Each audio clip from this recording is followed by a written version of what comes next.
up? It's your boy T-Bone Reaction. Today's Wrestling Wednesday, or Wrestling Reaction in general. And we're about to check out another video from Walt Culture, another 10 video. This is 10 dumb WWE matches we didn't want to miss were genius. So it's been some, WWE have had moments of dumb gimmick matches. Some has been quietly, I don't know, genius, or you can say, or no, quite geniuses, I can say, like that. That's another word I wanted to say, but I guess that's the word I can say is genius. Anyway, other than that, without further ado, let's check it out. I like dumb stuff. If you don't know, people get mad at that, but I can't help my brain. Wrestling still somehow seems to push the limits with that, though, because my gosh, the ideas that have come our way over the years. You know what? I will say that that dumb mom Bray getting sick. Not saying I wish everything.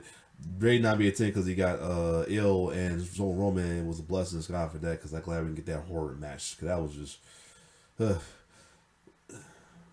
Though, even then, sometimes WWE does get it right. You know how I feel about this match. I like it. It's just the way folks just running with it because they saying with the whole Eddie Israel Pop Daddy thing, to just be assholes. So I am Simon Miller. Here's the dumbest of dumb ways that were actually genius. Number 10, the Cranberry match. I mean, listen to the name. Doesn't exactly scream WrestleMania main event, does it? Back in the day, people tore lumps out of this thing too. They hated it. It was from 1996 and in your... Hey, I'm going to say this. I told you before that the new generation was the first era I was gun-ho, faithfully watching WWE. Because I was watching here as a kid, whether it's from watching with my brother or watching with friends at their house as a little kid. But this was like the era I was like faithfully watching as well too. So I was okay with this match, to be honest. And I was mainly because I was okay with the feud between Razor and 1-3 Kid. This is when Kid turned on Razor and he joined the $1 Million Corporation, and Razor was calling him a crybaby. So yeah, this was pretty cool. House 6 pay-per-view where, Razor Ramon defeated the 1-2-3 Kid, and as punishment for losing, the Kid got dressed up like a baby.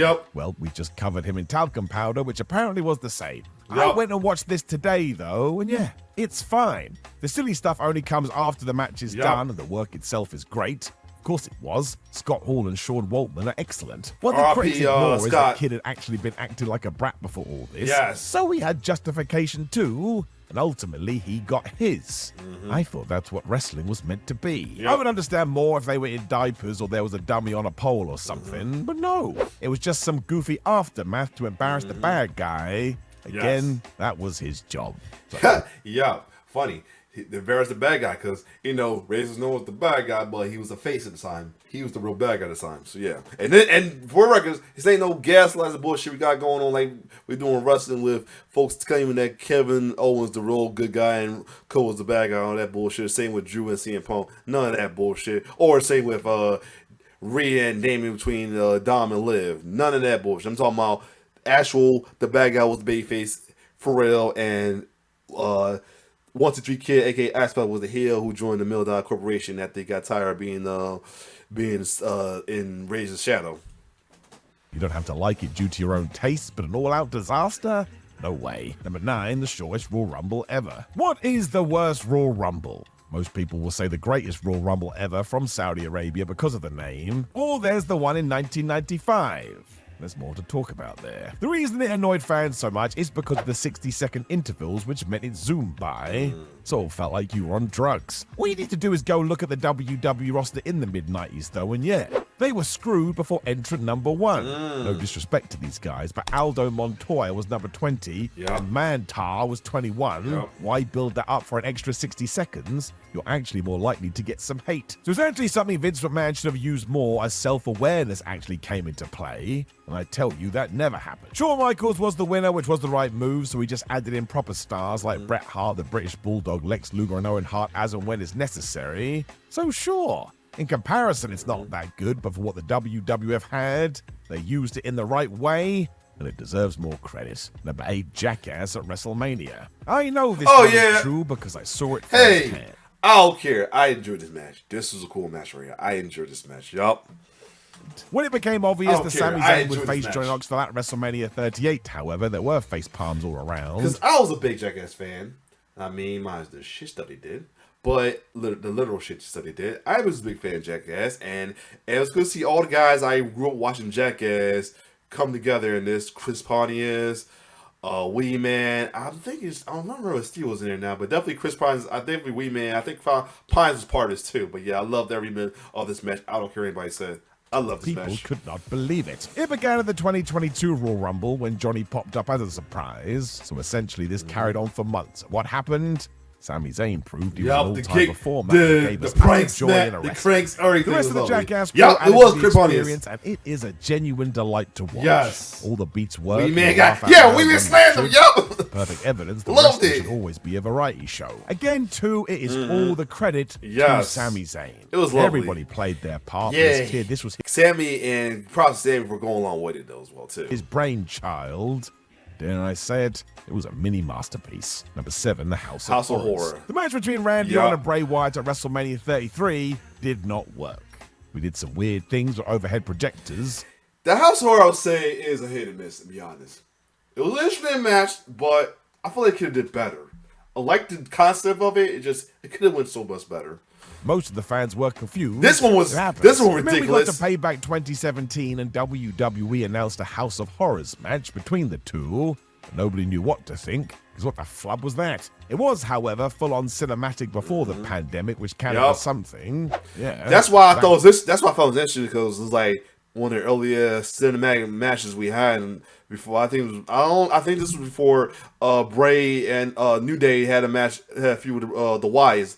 Oh no! I think that was before this, because Braun was part of the Wise at the time. This is like way after Braun and them Braun and the Wise got separated for the draft. Oops.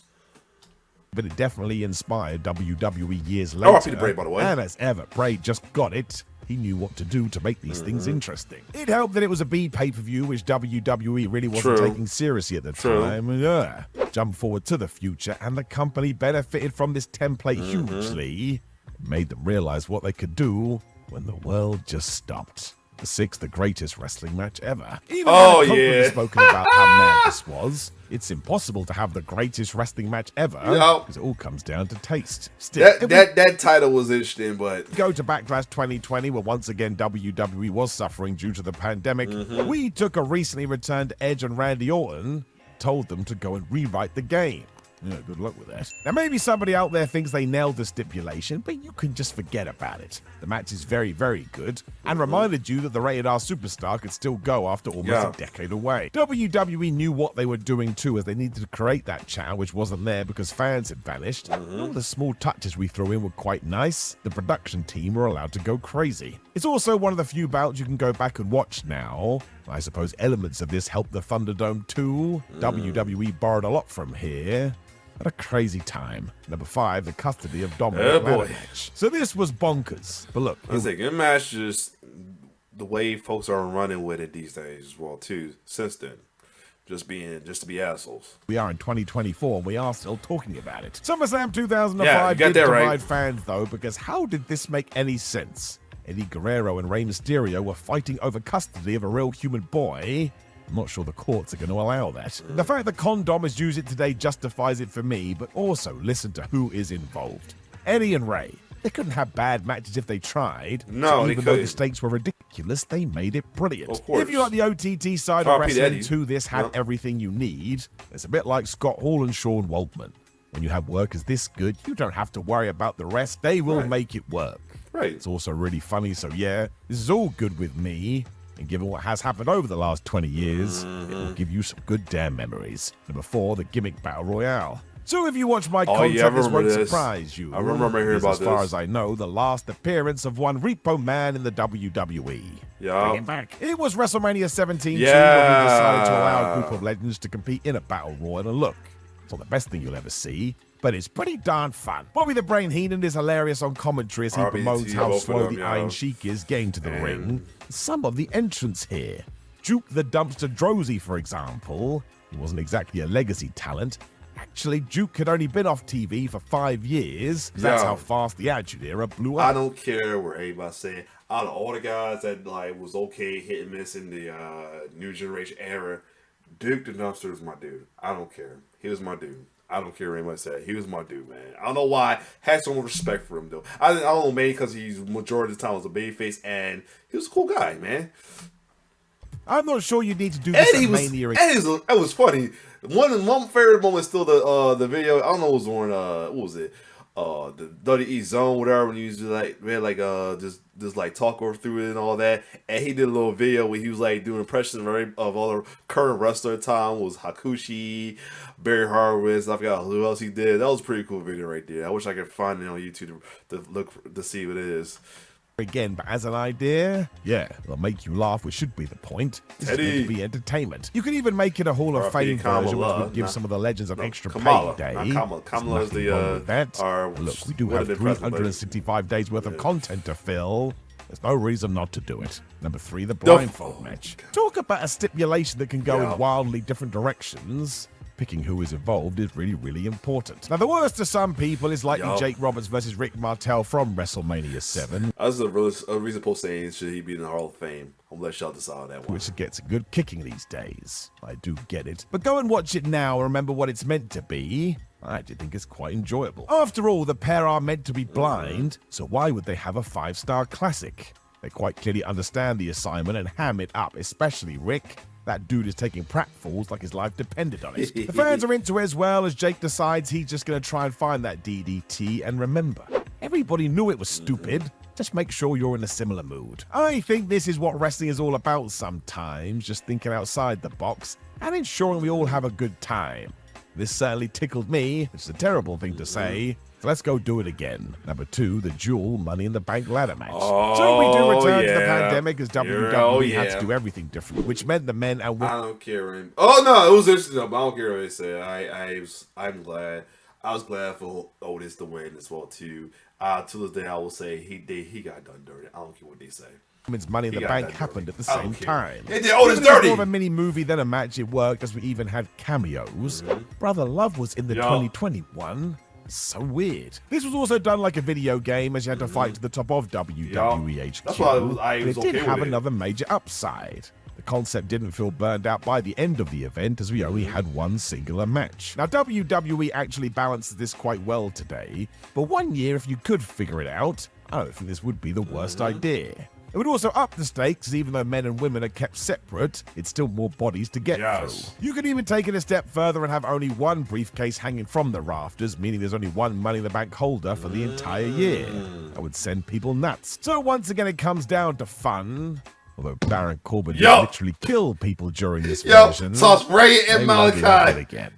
Number 1, WLC. So the reason you don't want to do this is because Hornswoggle and El Torito smashed it. Talk about taking what sounds like a stupid idea and turning it into a somewhat classic. It all comes down to how these guys approached it and the intensity they had, because you believe they wanted to win. That's half the wrestling battle. If they care, I can care. This went down at Extreme Rules 2014 and amazingly was on the pre-show. Everybody forgets that, but Swoggle and Torito saw it as an opportunity, and yeah, this was really good. Why not? They knew how to work. Even had a little man commentary versus little man versus a commentary two characters too. That was so funny. So I'm not saying trying to replicate this verbatim, but in terms of taking a fun gimmick and not turning it into a one-note joke, I mean, this is the template, and you're probably laughing at me now. But go and give it a chance. I promise you will be surprised. Know of any other dumb gimmicks that actually were quite good in practice? Please make sure you let us know in the comments below before you like the video, share the video, and it was a good video to watch as well too, though. And it was, and most of them I remember, and I was a fan of, like the Caribbean match. I loved. I kind of remember. I think this is around the time I was like slowly started getting to WWE faithfully as well too. The Jackass match, I enjoyed the hell out of it. The House Horror was hit and miss. I mean, but the greatest match, it was a good match, just the name was ridiculous. Cussy Dom, like I said, good match. The storyline, just the way folks running with it, though, is just annoying. The gimmick match, can't remember that, though, was Woo Shot to Duke Dumpster Drozy. The Blindfold match, it was like, before my time, I was like watching, but I did hear about it. Hold on, I got a doorbell. Oh, but my thing come up. I ain't got to listen to anything else. But yeah, I enjoyed the match. What was it? I said the Black match was before my time watching wrestling faithfully, but I did hear about it. This Money in Bank I definitely enjoyed that as well too, including the supposed would be story like that, like I think it was Aleister Black and Reagan tossed by Baron.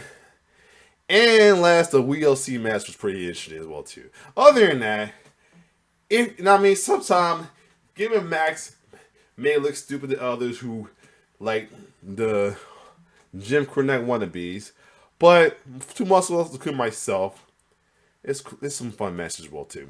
I might check that out though. 10 Forgotten W stables you told you don't remember. Other than that, it's your boy T-Bird signing off. One love.